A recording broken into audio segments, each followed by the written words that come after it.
Hello everyone, welcome to the channel. आज हम पाठ योजना 7 डिस्कस करेंगे। जब भी हम कोई पाठ योजना बनाते हैं तो उसमें कुछ जनरल इन्फॉर्मेशन फिल करते हैं। जैसे कि विषय हमारा भौतिक विज्ञान है, प्रकरण आज हमने भूकंप लिया है और आप हमेशा प्रकरण को अंडरलाइन करेंगे। ये कक्षा 6ठी का प्रकरण है। कालांश और दिनांक आप वही फिल करेंगे जिस भी दिनांक में आप बच्चों को ये पाठ योजना पढ़ा रहे हों। फिर आते हैं हमारे सामान्य उद्देश्य। तो जो हमारे सामान्य उद्देश्य होते हैं वो सब्जेक्ट ओरिएंटेड होते हैं, यानी कि अगर हम बच्चों को सब्जेक्ट यानी कि विषय भौतिक विज्ञान पढ़ा रहे हैं तो भौतिक विज्ञान को पढ़ाने के हमारे क्या उद्देश्य होने चाहिए, क्या ऑब्जेक्टिव्स होने चाहिए। तो छात्राओं में वैज्ञानिक गतिविधियों को आधार बनाकर मूल्यों, दृष्टिकोणों, नैतिकता का विकास करना। अगर बच्चे भौतिक विज्ञान को पढ़ेंगे, उसे समझेंगे तो वो अपनी बहुत सारी समस्याओं का हल कर सकते हैं, अपनी डेली लाइफ में भौतिक विज्ञान को यूज़ कर सकते हैं, नए आइडियाज़ ला सकते हैं। तो ये सभी उद्देश्य हमारे सामान्य उद्देश्य में आएंगे।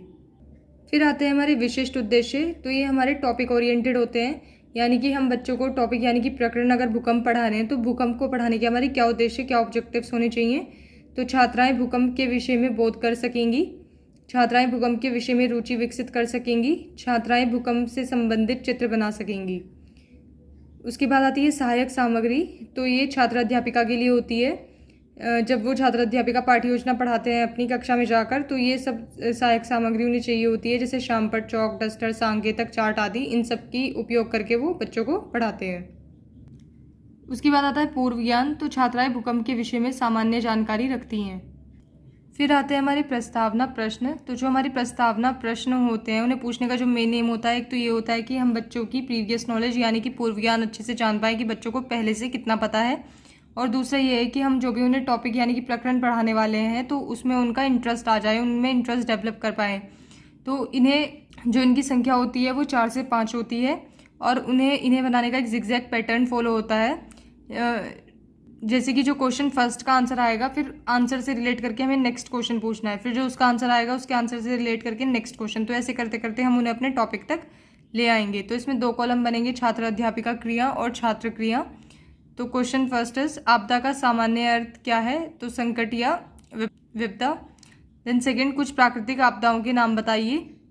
तो बाढ़, सूखा, भूकंप आदि। उसके बाद थर्ड है जब पृथ्वी की सतह अचानक हिलने या कांपने लगती है तो उसे क्या कहते हैं। तो उसे भूकंप कहते हैं। देन भूकंप के विषय में आप क्या समझते हैं। तो ये आ जाएगा हमारा संभावित उत्तर। संभावित उत्तर हमारा तब आएगा जब बच्चे इसे शायद बता पाए या ना बता पाए, तो वहाँ पे हम फिर संभावित उत्तर लिख देते हैं। तो जब भी संभावित उत्तर आ जाए उसके बाद उद्देश्य कथन। छात्राओं, आज हम भूकंप के विषय में विस्तार पूर्वक अध्ययन करेंगे। फिर छात्र अध्यापिका को कुछ शिक्षण बिंदु सेलेक्ट करने होते हैं, जैसे कि हमने पहला लिया है भूकंप का अर्थ। तो अपेक्षित व्यवहारिक उद्देश्य, छात्राएं ज्ञान का प्रत्यास्मरण करेंगी। फिर हमारे जो नेक्स्ट कॉलम है वो आएगा हमारा शिक्षण अधिगम अनुभव का, जिसमें छात्र अध्यापिका सबसे पहले विकासात्मक प्रश्न पूछेंगी। इनकी संख्या 2 से 3 होती हैं। उसके बाद छात्र क्रिया, उसमें छात्राओं के आंसर लिखे जाएंगे। फिर शिक्षण विधि या प्रविधि, तो जो भी छात्र अध्यापिका ने उपयोग में लाई होंगी कोई भी प्रविधि या विधि, तो वो यहाँ पे लिखी जाएगी। और सबसे आखिरी में कॉलम आएगा मूल्यांकन का। सो क्वेश्चन फर्स्ट, विकासात्मक प्रश्न, भूकंप कैसी आपदा है। तो सबको बताइए एक प्राकृतिक आपदा है। उसके बाद सेकंड, भूकंप के विषय में आप और क्या जानते हैं। तो यह आ जाएगा हमारा संभावित उत्तर। तो उसके बाद जो छात्र अध्यापिका हैं वो बताएंगे कि भूकंप क्या होता है।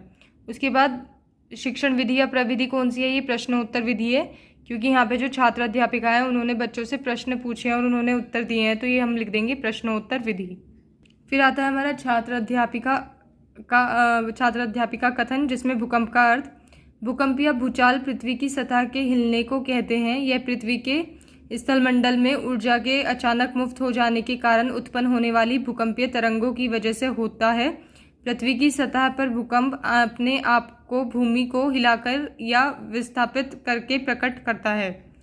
उसके बाद जो छात्र क्रिया है उसमें आएगा सभी छात्राएं ध्यानपूर्वक सुनेंगी तथा शामपट कार्य को अपनी उत्तर पुस्तिका में अंकित करेंगी। उसके बाद आती है शिक्षण विधि या प्रविधि। तो ये व्याख्या विधि है, क्योंकि यहाँ पे छात्र अध्यापिका ने बच्चों को अच्छे से समझाया है भूकंप के बारे में, तो हम यहाँ पे लिख देंगे व्याख्या विधि। फिर सबसे आखिरी में आता है मूल्यांकन प्रश्न। तो इसमें क्या होता है, मूल्यांकन का मतलब होता है कि हम जो पढ़ा रहे हैं बच्चों को कितना समझ में आ रहा है, हमें कैसे पता चलेगा, हम कैसे उनका मूल्यांकन करेंगे। तो हम क्या करते हैं कि जो भी हमने शिक्षण बिंदु पढ़ाया है उसमें से एक उनसे प्रश्न पूछ लेंगे, तो उससे हमें पता चल जाएगा बच्चों का कितना ध्यान है, हम उनका मूल्यांकन कर सकते हैं। तो प्रश्न है भूकंप का अर्थ बताइए। उसके बाद आता है अगला शिक्षण बिंदु जो कि हमने लिया है भूकंप से हानि। तो अपेक्षित व्यावहारिक उद्देश्य छात्राएं ज्ञान का प्रत्यस्मरण करेंगी। उसके बाद जो नेक्स्ट कॉलम आएगा वो है छात्र अध्यापिका क्रिया, जिसमें विकासात्मक प्रश्न पूछेंगे वो। तो प्रश्न पहला है पृथ्वी की सतह के हिलने को क्या कहते हैं? तो भूकंप। देन दूसरा, भूकंप की हानियाँ के विषय में बताइए। तो ये आ जाएगा संभावित उत्तर। तो अब छात्र अध्यापिका बताएंगे जब भी संभावित उत्तर आ जाए। उसके बाद शिक्षण विधि या प्रविधि, तो ये प्रश्न उत्तर विधि है, जैसे कि हमने पहले भी लिखा था कि जो विकासात्मक प्रश्न है उन्होंने छात्र अध्यापिका ने पूछे हैं और बच्चों ने उत्तर दिए हैं, तो ये आ जाएगी हमारी प्रश्न उत्तर विधि। फिर आता है हमारा छात्र अध्यापिका कथन। तो भूकंप से हानियाँ, भूकंप से सड़क, रेल पटरी, पुल, बिजली के खंभे आदि टूट जाते हैं। भूकंप से मकान नष्ट हो जाते हैं। कल कारखाना तथा खानों में आग लग जाती है। थर्ड, भूकंप प्रभावित क्षेत्रों में भूस्खलन क्रिया तेजी से होती है, जिसमें बड़े बड़े भूभाग धंस जाते हैं। देन फोर्थ, गहरी समुद्री भागों में तीव्र भूकंप आने के कारण सुनामी जैसी लहरें उत्पन्न होती हैं, जिससे तटीय क्षेत्रों में जलथल की हानि होती है। उसके बाद आता है हमारा अनुभव छात्र क्रिया। तो इसमें आएंगी सभी छात्राएं ध्यानपूर्वक सुनेंगी तथा शामपट कार्य को अपनी उत्तर पुस्तिका में अंकित करेंगी। फिर आती है हमारी शिक्षण विधि या प्रविधि। तो ये है हमारी व्याख्या विधि। उसके बाद लास्ट में हमारा आएगा मूल्यांकन प्रश्न। तो भूकंप से कौन कौन सी हानियाँ होती हैं। फिर आता है हमारा तीसरा शिक्षण बिंदु जो कि है भूकंप से बचाव। तो अपेक्षित व्यावहारिक उद्देश्य छात्राएं ज्ञान का प्रत्यस्मरण करेंगी। उसके बाद जो छात्र अध्यापिका क्रिया है उसमें सबसे पहले विकासात्मक प्रश्न पूछे जाएंगे और फिर से वही सेम कॉलम बनेंगे जो हमने पहले 2 शिक्षण बिंदु में बनाए हैं। तो पहला विकासात्मक प्रश्न, जनधन की हानि किस आपदा से होती है? तो ये प्राकृतिक आपदा से होती हैं। देन भूकंप से बचाव किस प्रकार किया जा सकता है? तो ये आ जाएगा हमारा संभावित उत्तर। तो अब जो छात्र अध्यापिका हैं वो बताएंगे। उसके बाद जो ये शिक्षण विधि या प्रविधि है ये प्रश्न उत्तर विधि है, क्योंकि यहाँ पे प्रश्न पूछे गए हैं और उत्तर बच्चों ने दिए हैं, तो ये आ जाएगी हमारी प्रश्न उत्तर विधि। उसके बाद आती है छात्र अध्यापिका क्रिया, भूकंप से बचाव। भूकंप से बचने के लिए निम्न उपाय अपनाने चाहिए। भूकंप आने पर भवनों से बाहर निकलकर खुले में खड़े हो जाएं। सेकंड, अगर आप खुले क्षेत्र में हैं तो तुरंत पेड़, बिजली के तार व खंभे मकान से दूर जाकर खड़े हो जाएं। देन थर्ड, यदि आपके पास हेलमेट है तो भूकंप आने पर उसे शीघ्र लगा लें। देन फोर्थ, ध्यान रहे कि भूकंप आने पर खिड़की, अलमारी या भारी वजन या पंखे के नीचे बगल में नहीं छुपना चाहिए।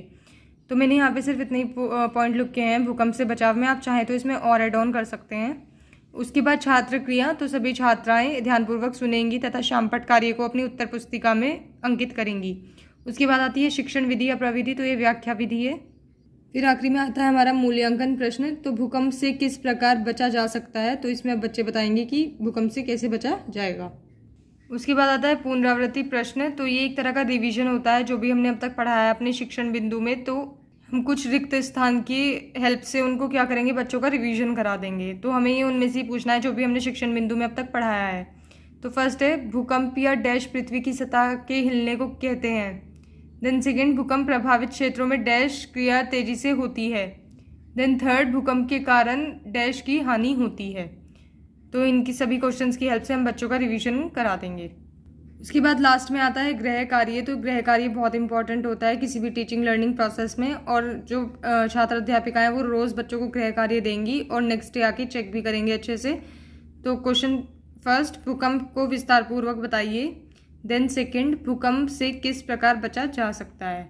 तो यहाँ पे हमारी पाठ्य योजना ख़त्म होती है। अगर आपको ये पाठ्य योजना पसंद आई हो then please like, share and subscribe the channel. Thank you.